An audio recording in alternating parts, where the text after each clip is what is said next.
Perfect. Actually, Oh, sets a look, nice it ambiance. That's right. Looks nice there. That's it. What you do? Well, we were eating. Not too What bad. else? But we'll get rolling. This is another episode of the Jazz Ed Shop Talk podcast that we're doing here. And this cat right here needs absolutely no introduction. This is Andy Denicola from JP Stevens. And with the new budget that we have, Andy brought me up here for breakfast today, which was awesome, man. So thank you for that. Had a nice hang. He likes his eggs scrambled. Yeah, scramble, man. That's the way we go. But we're going to put this together, kind of talk to Andy a little bit about his amazing career that he's had at JP from the start to kind of where it's at now. And we're just going to riff and see where this gets us. So, you nice and full? You ready to go? I'm ready. All right, cool, man. Well, the first thing we're going to do, we want to talk about you, how you got your start into music, what your schooling was like as a young student, and kind of the road maybe to college and how you started getting into the teaching world. So, why don't you tell us about how you got your start in music?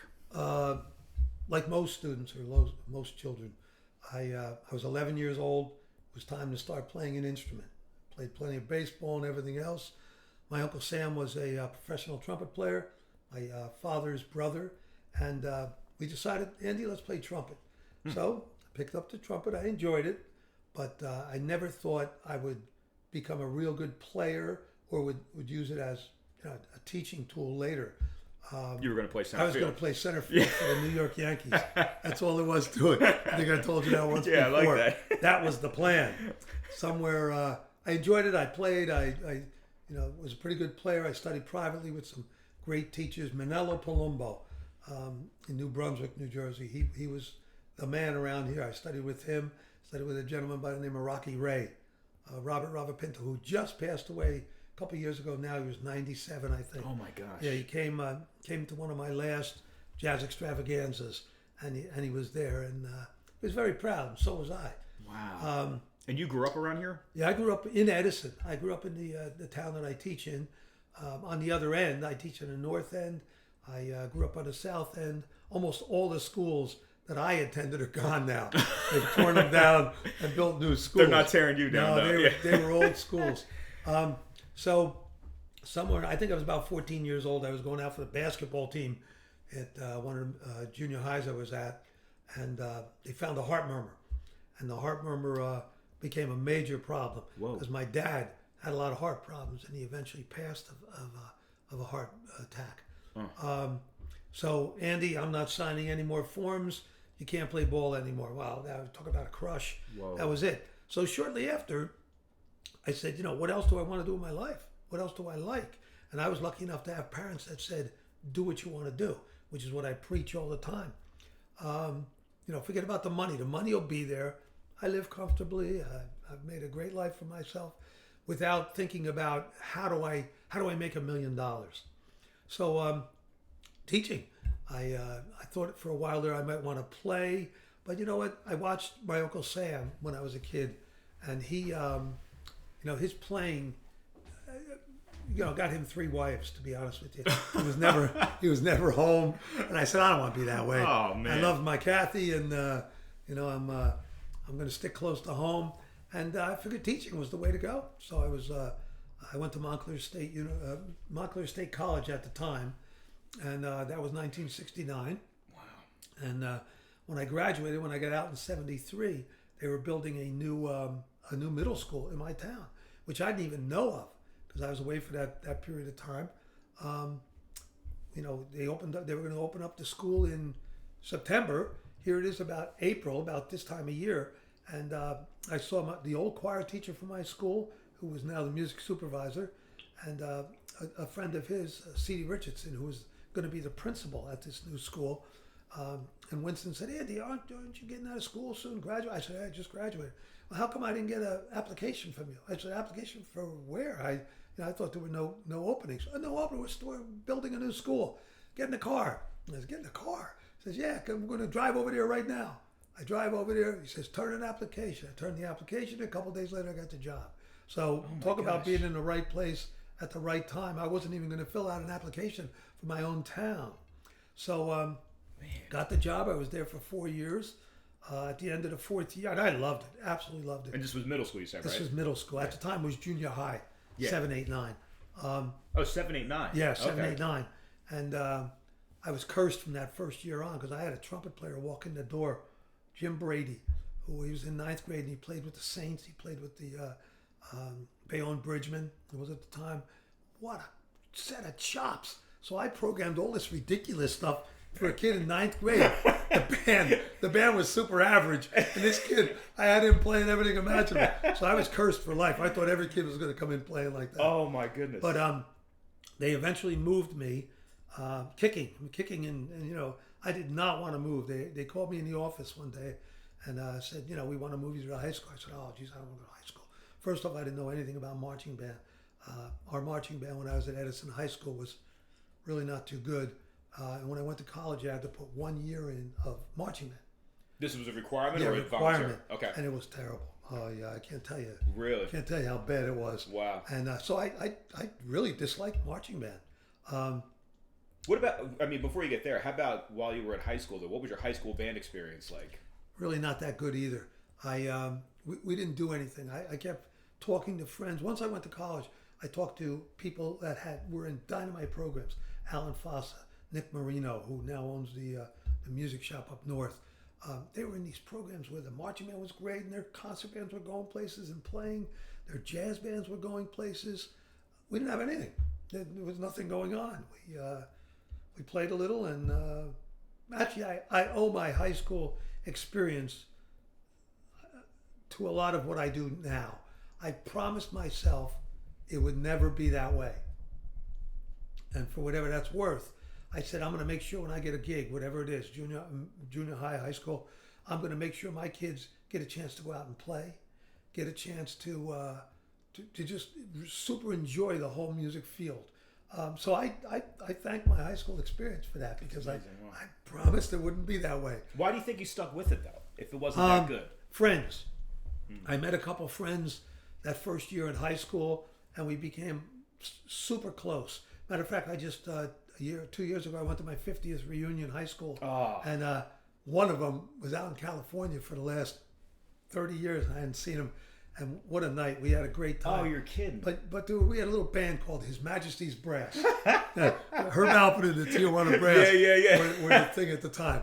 So we put together this 6-piece band, I guess it was, and we loved it. You know, we loved everything about it, and that was it. So I stuck with it for that reason. And then, like I said, as time went by, and I realized I wasn't going to be able to play ball anymore. What's the next best thing? Music. I really enjoy it, and boy, what a step in the right direction. You know, I'm so glad I did that. That's awesome. So I cut you off when you were saying kicking and screaming, heading up to the high school. How much? I mean, again, I started teaching in 2005. Right. Was when I came out. The scene, you know, when you were young, how much power did you feel like you had to make your own decisions? Did you feel like you were still kind of like, if the school district says you're going somewhere, you're doing it? Was the union strong back then, or like that kind of thing? How did you feel as a young teacher kind of entering this landscape? The union was strong, but I was very lucky, and I've been very lucky through my almost 50 years to have great principals and supervisors who were very much on my side. I think they realized how into it I was and how sincere I was about what I do, that they helped me along the way. If there was something I needed, if I wanted to go take the kids somewhere to play, there was never a no. And that was very important to me, because, like I said, we didn't get to go anywhere in high school. We didn't do anything. So this was like, wow, I can take the kids out to play at a festival if I want. So all throughout all these years, now still, I think in my high school, I'm at this high school.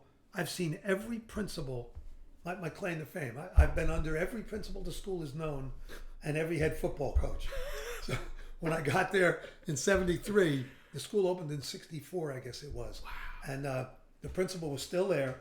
So it's been a real gas. That's awesome. This is good. Yeah, I'm just keeping that going. But I've had help all along. Nobody ever said no to anything I really wanted to do, and I learned a lot throughout. You know, even in the middle school. Even in the middle school, really wonderful. That's why I didn't want to leave. You know, I loved it. I walked in that door, and there were, I think, 15 or 20 names on my roster. That was it. I was like, holy, what the hell am I going to do with this? Okay. So as as the year went on, I was able to find kids walking the halls You're kidding. that played. Wow. And these are kids who got out of the band program Yeah, and back in? yeah. Well, kids didn't realize they were going to a new school if there'd even be a band, from what they said. So I was lucky to have parents on my side. I've always been lucky to have a nice parents group who were willing to help too. And I was like, same thing when I went to the high school. They pushed me there because things were not going well, and they said, "No, you're the guy. We keep hearing about this young guy that's at the junior high school who, he should be at the high school." And I was like, "Oh wow, our kids are all quitting." So I went there, and the same deal. There were like 30 kids in the band, and I know I was shipping a ton of kids up each year, and so was Chris Peterson, who was at the other middle school or junior high, and these kids were disappearing. They just weren't playing. So the list I got of about 30 kids when I walked in here in J.P. Stevens in '77 blossomed to about 60 or 70 in the first week. Because First week. I had them changing. Here goes where the principals are important. I had them changing kids' schedules just because to get them in the band class because they had taken something else and they didn't know that I had moved over. And as soon as they did, I started walking the halls, finding kids. Lenny, how come you're not playing anymore? Oh, Mr. D, what are you doing here? I said, I'm the band. Boom, boom, down the guidance, make the change. So I was lucky enough to have a great principal, great guidance counselors who were willing to help, So they changed kids' schedules right there from maybe woodshop or home ec or whatever they were taking to band. You talked about how the administrators really felt like they saw that you were really into what you were doing. Right. But there's no way the kids would sign back up if they didn't love it too. What do you think about you in your young years, and not even today, we'll get to today in a bit, but when they saw you as a young teacher, what do you think gravitated those kids towards you and your program that you were building? I think part of it is the way I'm talking to you right now is the way I've talked to them forever. I've never put on any airs. I've never tried to find the right word. If I want to say something, I say it. And I think they just gravitate to that. We've got some teachers in school right now. Well, I hope they don't see this. No, go right ahead. Where they've got their content down, musically and every other way, but they wonder why kids don't want to sign up for the class the next year or don't want to, because they're sticks in the mud, because they're not happy about what they do. I've always said, I hope I know that when the day comes when it's no longer fun, when I walk up to that door and I go to put the key in and I go, I don't want to be here. I hope I know when that is, and if I do, then I say, you know what, it's time to pull the plug. I've enjoyed it. I've enjoyed it for almost 50 years. I've loved every minute of it. I love rehearsing. I love performing. I love competition. I love seeing my kid's name on an all-state program. And there's nothing about the job that I don't love. And I've been very lucky. And this is where we'll give Johnny a plug now. Johnny Zazali was one of my students back in the 90s when you were in school. Yeah. And or before you a little bit. And he got the job at Stevens about 20 years ago now, which was a freaky thing the way that happened too. But he came in and if it wasn't for John, probably over the last 6, 7 years, 10 years maybe even, I probably would have retired because there's so much clerical stuff now that I can't do. Maybe I choose not to do. I've never wanted to sit in front of the computer. I check my emails and I send emails. That's about it. Right. He takes care of all of that.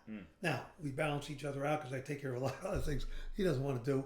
But I was having a very similar talk with Dempsey about this, where he was talking about building the William Patterson program and how they have an artistic director and then kind of like a I don't want to say a bookmaker director, but somebody who handles the logistics and somebody who really pushes the balance, right? It's so much for one person to try to run both of those things. So to have two people that accent both sides, it's such a plus for the program. Oh boy, is it a plus. And it's freed me up to do what I do well and what I want to do, which is teach. Yeah. There's been very little clerical work, and if something needs to be done, hey Johnny, and boom, he just takes care of it. Yeah, that's beautiful. You're talking about loving the gig and loving rehearsing and all that, and obviously the band's incredible, but it's really interesting to hear you say that because rehearsing a middle school band has to bring on a completely different set of musicianship, clientele, whatever, emotional status, whatever it is, than a high school setup. So when Andy Denicola is in front of a middle school ensemble, what are, I guess, how different in your approach is it from rehearsing a middle school band versus the J.P. Stevens Wind Ensemble? Well, first off, you got to realize I haven't been here in 46 years, in Young 40 Andy. whatever years. Young Andy. I think back to young Andy. I did a lot of flying by the seat of my pants because once again, I don't think college back then anyway doesn't prepare you like it should. Maybe I'm saying the wrong thing. No. But there were classes in strings and there were classes in brass and you know what? Everything was like kind of halfway. When I got the gig, I learned an incredible amount those first 4 years. I think back to things I did maybe the first or second year that I go, what the heck was I doing? How did it work? And now we get back to the encouraging or the attitude type thing. I think I've always been able to get kids to believe in themselves and to go home and do the work, do the practice. And whether it's a simple, get your butt in the practice room. I mean, I don't do it with malice. It's always done with a love. I start a lot of my rehearsals now even, and I think I did at the time too, where I'd say, hey, I love you, but let's talk about what you did wrong. Yeah, right. So if I'm ragging on you for anything, it's to make you a better player, to make you a better person. And I think back then, even then I was doing that. You're right, emotionally, those kids were, they're babies. You get a kid coming in 7th grade. I've got grandchildren now that are older than that, and I know how timid they could be at times or how insecure they could be. I think I taught back then by getting them to believe in themselves more than anything else. This is going to be fun. We're going to go here and we're going to go play and we're going to take the band out here. We're going down to the elementary school and you got to be ready. I think that's an exciting thing for young kids. It has nothing to do with music. Nothing to do with it. What has to do with the music is, here's the book. I want you to work on this for next week. And you know what? I had those kids believing in, they had to work on it for next week. And as the reputation grew in the middle school, more and more kids would sign up. And I remember having brothers and sisters, and I still do, of students who came through and enjoyed the program. And I'll ask them when they come up now to the high school, why are you playing? I'm playing because my brother said it was great. It was a lot of fun. And it may not be a dynamite player. And some come in and, you expect something because their brother left as an all-state player and this kid can't blow their nose. That's okay. That's okay. Yeah.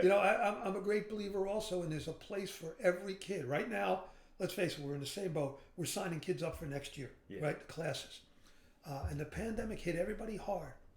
And middle schools lost kids. Elementary schools couldn't start enough kids. Right. And we're on the same boat. And, I talk to them now about, what did you enjoy about band? What you think about it. You think about what you did this year. And a lot of times, and I just said this last week, don't let the Disney trip fool you. If you really dislike it, then you know what? You should be looking for something else. Really, don't do anything you don't like. If you don't have fun, don't do it. That's been a motto of mine also. If it's not fun, don't do it. Now you got to work. You got to work hard. And tonight when we go to play Rutgers, it's going to be fun. Man, all that work you did for the last so many months, sight reading and playing stuff early in the year and trying to figure out what we're going to play, what tunes we're going to use the most, that's all the work. Now should be the fun. And I think this time of year, I talk about that a lot with kids is for signing up for classes. Think about it. You're going to do this next year. You're going to march next year. Jazz band next year is going to be this way now. So-and-so is not going to be here. It's now your turn to run the show. And I think that encourages kids. That gets kids excited about playing. And that's what is a major thing for, I think, all our programs should be, where kids get up on that stage and they can't wait. They're on the edge of their seat, man, ready to play. Show you what they can do. That's awesome, man. You're bringing back some Bill Garton memories. Oh, from what a great guy. That were the bands. And jumping ahead a little bit, I guess, I learned a lot from those people. Bill Garton, who was the gentleman at Pennsauken? Ray Wiggins. Ray Wiggins, Cataldo. I remember he invited us over for dinner. He says, "Come on, the pasta's always on and the coffee's always on." And he was funny. But I thought my bands were pretty good, and then I went up against some of those bands, early on, and I'd be like, wow. And I learned a lot of literature from guys like that. And I think that's a major problem, which you might get at later, with some kids nowadays. I think they know it all. And no, you don't. Not at all. Right. You got to find the best bands there are. I was very smart early on, where I found the best marching bands, the best concert bands, the best jazz bands I had heard. And I would go there. I would pick that guy's brains. How'd you get to this point? How did this happen? And I think people are afraid to do that now. Afraid, or they just aren't smart enough to do it. I mean, you don't know it all. You could read all the books you want, as we know. You got to figure out, how'd you get that trumpet section to that All right, point? so that's a great segue. So you're rolling to J.P. Stevens, right? You've got 30 kids in the band, and you said the band's, okay, maybe not happening. And you get to the point where, years down the road, you've got the Empire. You're playing almost like being a level like we were just talking about before we got on there. So what, I guess, when you look at the development of the program, what were some major things that happened throughout your time that built the musicianship level so high to where it's at now? Where did it start, starting with 30 people and now going, I think I saw 150, 180 on your band trip? Yeah. What were some things that, as you look back, maybe you're watching some of the South Jersey bands, kind of like, for me anyway, I do for the North Jersey bands. I love coming up to North Jersey because I hear, incredible musicianship. I'm hearing really interesting charts. But for you anyway, when you were starting to, I guess, acquire some more knowledge, what were some of the things that, I guess being a younger teacher, that really impacted you in your development the most? Well, I just mentioned some of it. On the jazz scene, guys like Bill Garden, he had a great program, and I watched. You remember the name? I'm sure you do. Cindy Stroop. Oh, of course. I remember going, wow, man, she plays. How does she play? What's she doing? And that was already when the band was pretty good. But to get to that next level, once again, is a matter of stealing from everybody you can get your hands on, bringing people in. Until he moved to California, I would bring Tommy Igoe in all the time, wow. and work with the rhythm section, and he would rip them. And it'd be years where, we'd play a little bit for him, and he'd look at me and go, we got work to do. And I'd say, well, you're right. That's why you're here. Yeah. That's why I'm paying you $400 or $300. Get to work. I'd bring Joe Mazzello in before I knew him real well. Guys that were playing all over the city, I would try to get them to come in. How often? How often do you get these people in? Not often enough, as I look back now. I probably should have done it even more. But I would make sure I got a couple of them in each year, But the main thing, even more than working with the kids, was working so that I could see what they were doing. How did Tommy Igoe approach a kid sitting at drum set? How did he, a kid's playing his solo, and he would say some simple thing at the end. Listen, if you're trying to bring the band in, I do it this year. The kid's got a solo, rap, rap, final note. That was a Tommy Igoe thing. He said, listen, you can play all you want, but he says, you can't just end something that doesn't make any sense. End it with a couple bass drum kicks, bop, bop, bop, and then put your hands up in the air as a drummer to give the downbeat. And I thought about it later. I said, man, it's pretty simple, but effective. Yeah. Move the drum set over here. Joe Mazzello, straighten out the stands. Do this. Get those bells so that all right. Get them tight together. Get them so that the name Serge Yao? Probably not. Trumpet player. Played with Maynard also. Okay. He was from North Jersey, and I remember him adjudicating us once and saying, yeah, Andy, I remember seeing you, watching us when we were playing in Maynard's band, and you really see how those trumpets were, man? There was nobody facing sideways. There was nobody this, nobody that. He said, you saw bells. You saw 4 bells, and you saw them boxed in like shoulder to shoulder.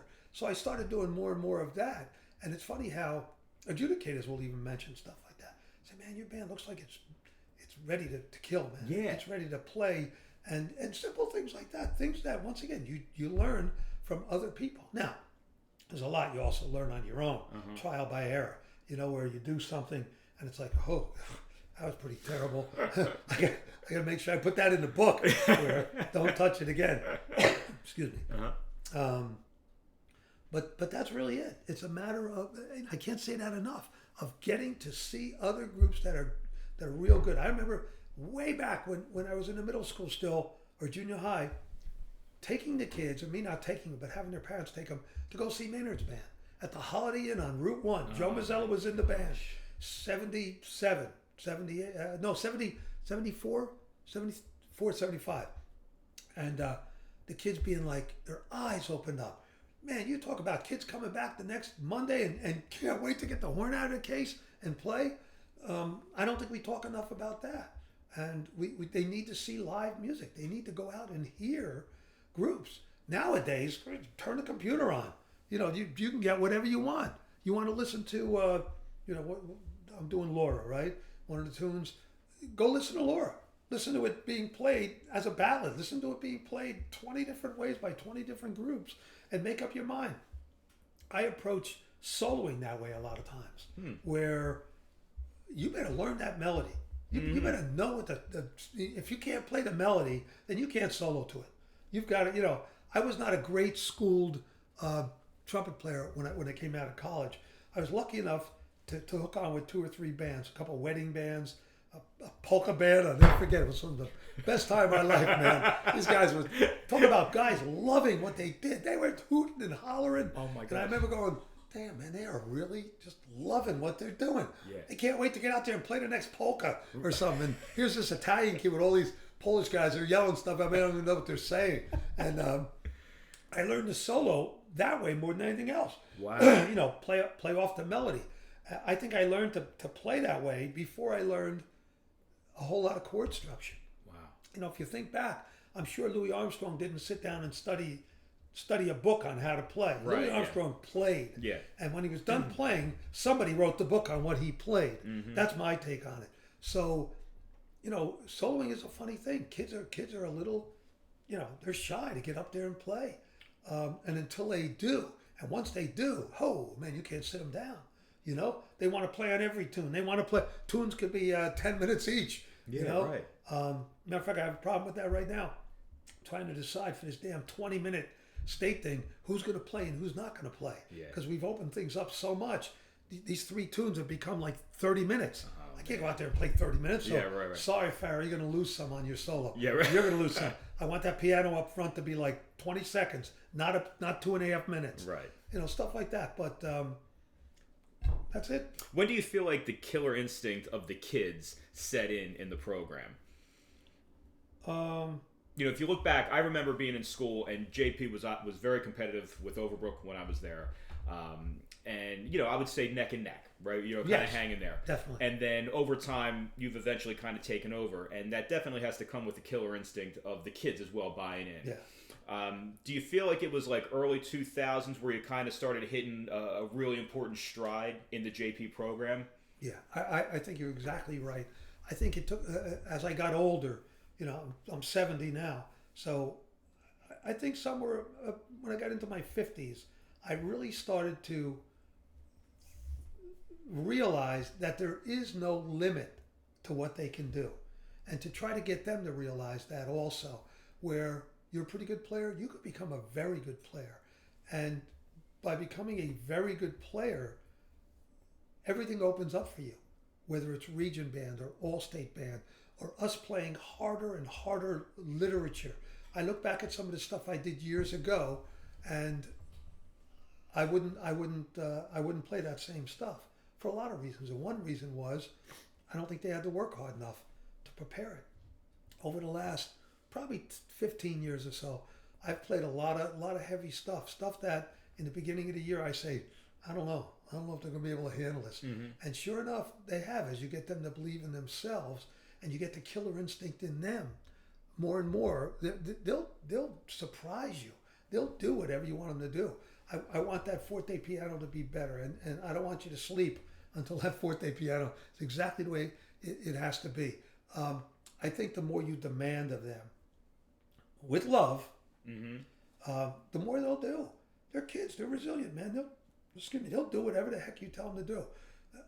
It's going to sound negative, and I don't want it to, but I think there's a lot of bands out there that I look at. I go, man, if I had my hands on that band. I don't think people ask enough. I really don't. I don't think they ask for things to be as close to perfect as possible. And I don't care if you're sight reading or you're working on a piece. And I treat it the same way in all my groups.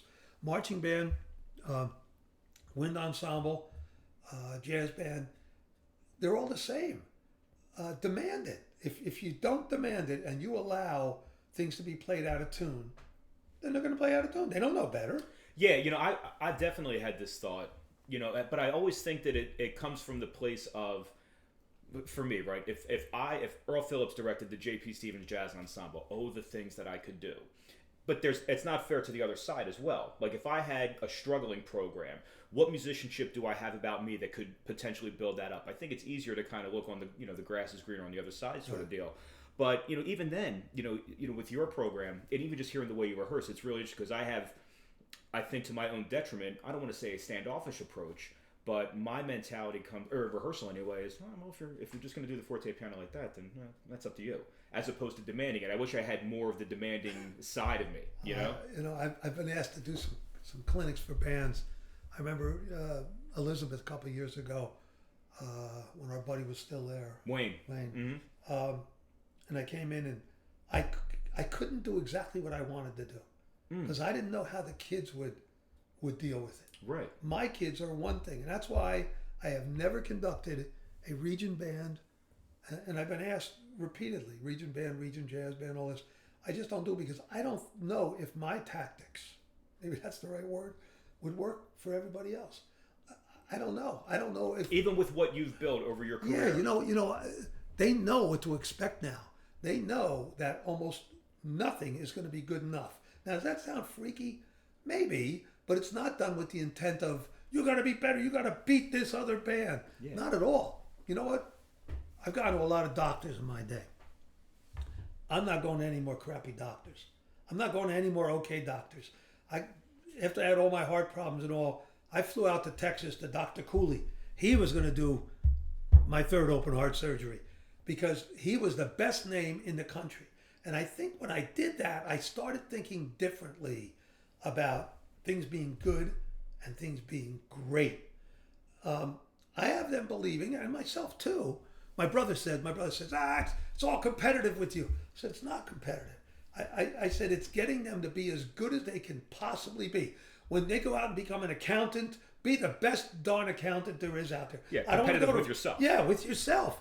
Don't be okay. I don't want to go to a doctor that goes, I think that was pretty good. Pretty good. I want your best. And the music deserves the same from them.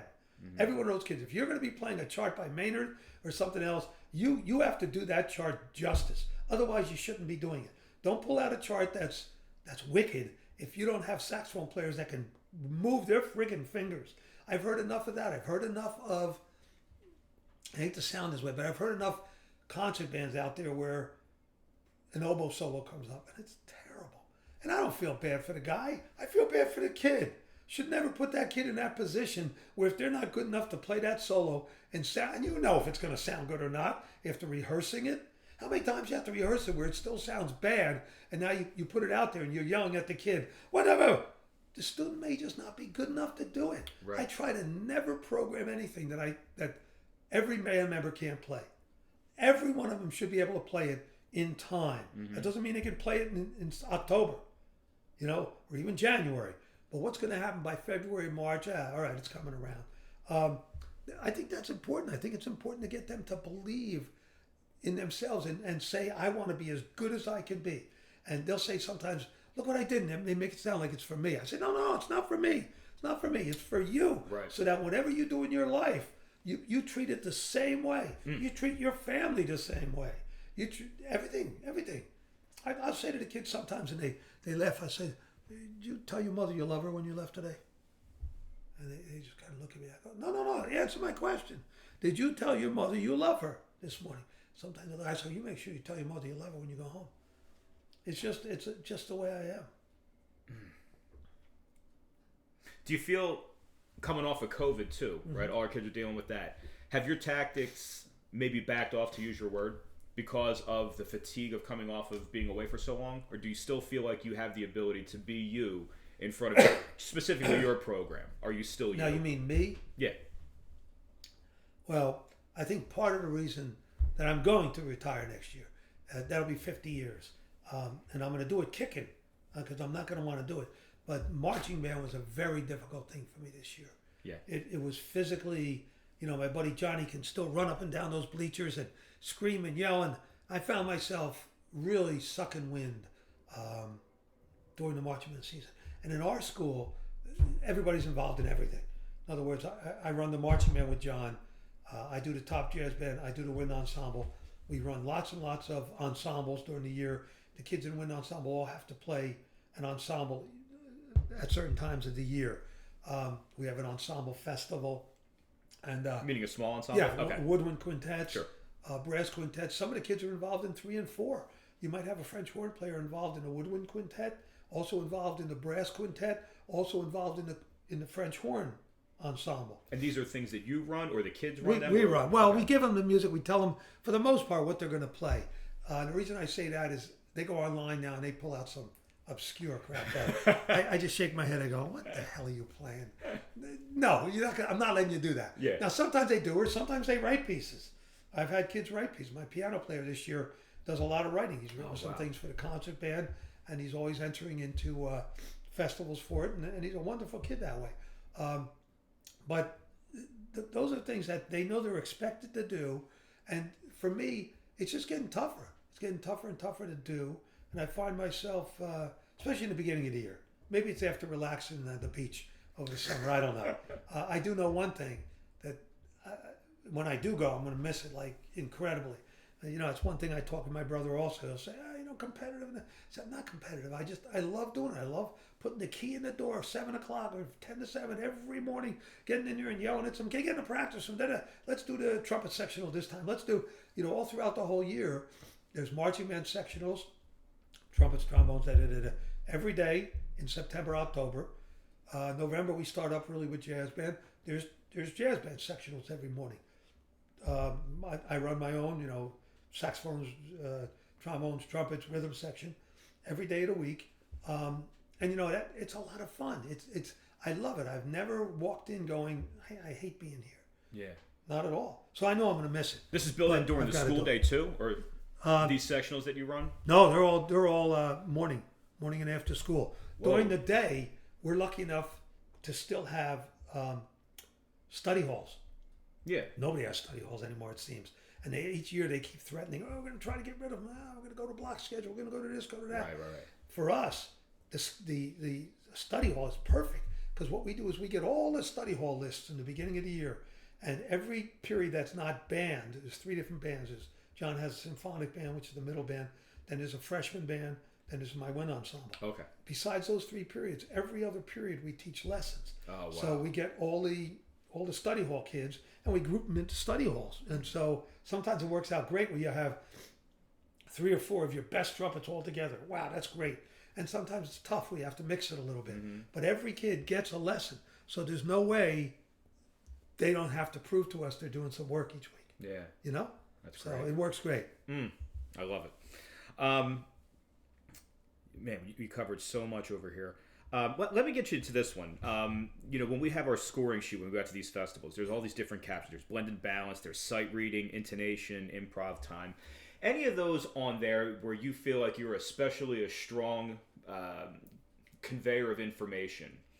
What of those topics do you feel like if you got in front of a band? I know you said you don't do much region band, but if you got in front of a brand new ensemble and you were with them for a week, what would be the best thing about that band based on ways that you approach teaching it? What do you feel like you've got strong ears for? The strongest ears for? Well, first off, play the right notes. If you don't have that part of it down, you're in trouble. Go home and learn your part. And I say that even now still, play something. And I go, are you kidding me? It's freaking April. It's May. And you haven't played. And you Does that happen a lot where you do one-on-ones in front of the band? Yeah. But I always preface it, I love you, but you're letting down the group by not playing this part. Once again, if it was something you couldn't play, I don't ask my 4th chair trumpet player who can't play upstairs, I don't ask him to ever cover the lead part. Right. Never, because he can't do it. But I will put every kid on their part on the spot. All right? I think if I had to run something like that, write notes. Secondly, I think I would talk about rhythm more than anything else. Because and I know, I think we all know, because I've done it plenty playing, you can miss a note. As long as you miss it at the right time, Yeah, right. it may not get caught. Mm-hmm. But if you play the most glorious high C at the wrong time, it's wrong. So if you're rhythmically not on top of your game, and I think I've been a real freak about that for quite a few years now, more so than even pitch. You know, you play your instrument every day. If you're not thinking about pitch, something's wrong. So I don't really warm them up and tune them like crazy every rehearsal. I just don't think I need to. They know how to play their instrument. Play your instrument in tune. I think rhythm more than anything else I would jump on. Can you play bop dop dip bop bop? Can you play that clean or not? Mm-hmm. What do you think about getting back to the individual accountability thing? Because this is even something for me. I'm not sure if it's just that I don't do it enough, or if it's again a worry about the emotion of putting a kid on a spot. How much of that is a part of your program when you rehearse? That individual, play this for the group. Play this for the A group. good amount. Yeah. A good amount. And do you feel like that more than anything kind of keeps the kids on the toes? Yeah. Yeah. Remember one thing though, I will not do it to a kid that doesn't play well. Right. Ever. I do it very little in freshman band, simply because some of them can play, and some of them are just. A whole year has gone by. I've got kids in my freshman band still now who play me a G, and they'll miss. Yeah. They just maybe they don't practice at all. Maybe it's just not there. I would never take that kid and put him on a spot and say, "Now play that part," because I know they can't. I will always count on the kid that I know can play the part and say, "Play it." When it comes time for region and all-state tryouts, every student in my wind ensemble has to play in front of the class. On down front, here's the chair. Play the F scale, 2 octaves. Play the this, play the that, play this chunk. And we do it every student. Now, every student is also required in wind ensemble to try out for region band. Wow. You want to be in that band? You're proving to us that you're ready to put in the time. It's a very good wind ensemble. We go to the region thing each week and each year, and it's been the highest scoring band for quite a few years. I'm probably more. It sounds terrible in a way. I'm probably more proud of that than I am the jazz band thing, even because it's more players, and it should be. It should be the main part of your program. That's the way I treat it. Sure. Jazz band is something that meets 2 days a week after school. We go from 2:45 till 5:30. 2 days a week, a Monday and a Thursday. It's been that way forever. I got kids. They're not kids now. One of my students graduated in mid '80s. He just got inducted into the Hall of Honor we were talking about. He said, "Mr. D, you still?" I said, "No, Andy. It's no. It's Mr. D or Dean." I said, "It can't be anything else. You still go on Mondays and Thursdays?" I said, "Oh yeah." Oh my gosh. So it hasn't changed. And every once in a while we've talked about that, or John will talk about it because, with his family now and they're young, he's got to keep looking for different ways to rehearse because he's got to pick the children up and all, just like you. But it's demanding a lot from the kid that has proved to you that they want to play. You want to be a good player? Farrell, not a very good saxophone player. Yeah. I'm on his case left and right about everything. You will do everything right. Uh-huh. You want to be good. You've told me you want to be good. So this is what I'm going to do for you.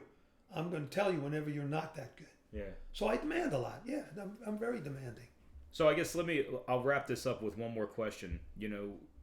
Whoever, I'm not sure who's going to be checking this out. For me, this has been amazing. It's fun. For the teacher who's been in for 2 years, for 5 years, and they have a band with 30 kids, right? And they have aspirations to, wanting to build to something that, we look to your program for. Now that you're on the other side of your career, what advice in this current climate of teaching right now, what would be some wisdom that you would pass on to some younger teachers who are looking to have a career impact like you've had up at JP? Are they in the high school? Either. Yeah, let's say a high school. We'll keep it a high school for right now. I'm very lucky in that both of my middle schools are students of mine, were students of mine. Sal Fossa, Amy Buckaloo, they both came into my program, went into music, and they're in the middle schools. The elementary schools, a few of my former students are down there. I think I have a good relationship with them. And I know, if if kids are not signing up, if they're not coming up, they're not continuing to play, you got to check it out. You got to find out why. Get out in the halls. Go down to the middle schools. Go down to the elementary schools. Play for them.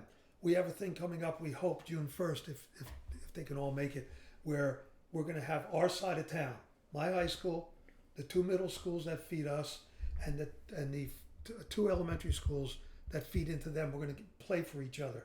We're going to do it in a gym, so it's not going to sound great. Who cares? We'll be set up. The 2 middle schools will be set up. The elementary schools will be set up. We'll let the elementary schools play 4 minutes, 8 minutes, whatever they can play at that point in time. They've played their spring concerts, they're all excited, and they'll sit there, they'll listen to the middle schools. Ooh, when they get done listening to middle schools. Then they'll listen to the high school. Ooh. Yeah. Now, the only scary thing about that at times is some kids that are coming up go, I can't play like that. I don't know. Yeah, right. And that's negative too. That's why it's important to get down there and talk to those kids. And if you're at the high school, just like I did a million years ago, get into the halls. Get out there and talk to kids that you knew played and they're not playing. Now, if you're brand new to the district, then you know nothing about that. But still, get out. Find out from other kids that are playing in that have signed up for the class, who played and is not playing anymore. Oh, my friend Johnny, he doesn't play anymore. He played. Once again, it's going to be 50 next year. I still, over the summer, call kids. And I'm an old man. I mean, do they want to hear from an old guy? I don't know. I could be laying on the beach all the time. Yeah, right. But right now, I could show you stuff I was doing last night again, where the kids that are signed up, I take it very personal. If there's a kid that got a grade of a 3 or a 4, which are the higher gradings for my middle school people, if they're not signed up next year, I take it personal. Yeah. How could you be a good player and not want to be a part of it? Not be part of my band. Right. Yeah. Come on. So they'll get a phone call. They'll get an email. And you pick people up that way. Wow. Yeah, so I think that's very important. And you know what?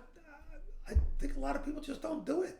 I don't know what people do even over the summer, but my mind is on the gig the whole time. All summer long. I'm thinking about what I'm going to do. What can I program with? What's marching band going to look like? And once again, John is a great help for that. Surround yourself with good people. That's another thing that's very important. Whether it's people you bring in or people that are working for you below, you got to surround yourself with good people, and you got to know people that you could bring in, like we said, to come and do clinics. Well, it's not going to be great without a ton of hard work too. That's number one on the list. I think sometimes people aren't willing to do that. They think it's going to happen. No, it's not going to happen. I can tell you right now, it's not going to happen. I don't care what program you're in. I don't care what town you're in. It's not going to happen. Yeah, right. And you can't be satisfied. Can't be satisfied with what the kids are doing, and you can't be satisfied with yourself.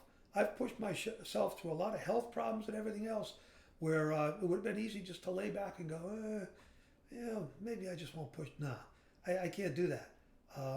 You got to give it your all the way. That's awesome. Man, what a great spot to call it. Oh, it's fun. Brother, fun. Thank you so much. Go on, Dempsey will be. No, we're all good. Dempsey will be waiting for you. But the Cats, Andy D. Yeah. The Cats. For whatever it's worth. Yeah. Hopefully you got something out of it. We sure did. All right, brother.